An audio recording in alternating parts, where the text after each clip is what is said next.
Well, it took 6 rounds of the Lucas Oil Pro Motocross Championship to finally get those one-on-one battles we were hoping to see. We got it today at the Rockford Fosgate RedBud National.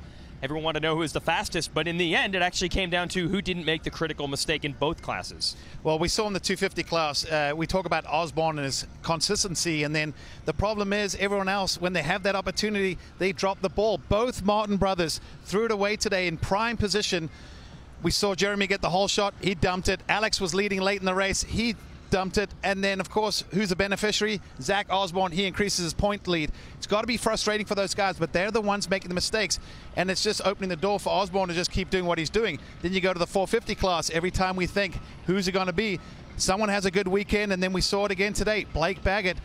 Yes, he didn't really make a mistake, but he was just at the wrong place at the wrong time. He went down, and it was costly. First lap, he went from basically second to 40th.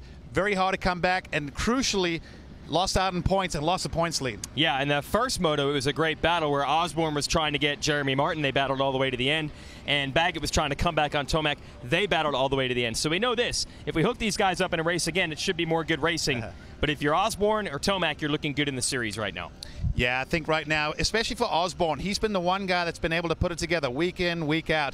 Been consistent. He's cut out those mistakes. Everyone says, oh, I'm sure his time will come. Well, the thing is, he's not putting himself in a position where he's panicking. He's methodical. He'll come through the pack from a bad start. He hasn't made those big mistakes. And when you watch him ride, I don't really see him making the big mistakes because he also knows in the back of his mind, the only thing that's really going to ruin this season is making those big mistakes.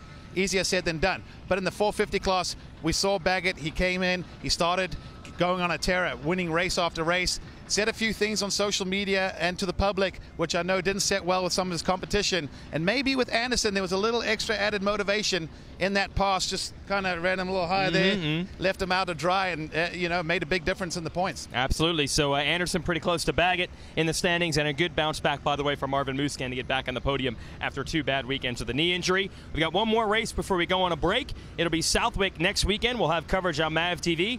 NBC will be back with coverage of our second 450 moto from Southwick Live, and NBCSN will wrap up our day's coverage with the 250 class moto number 2. That's the sand track at Southwick. Tomac won both motos there last year.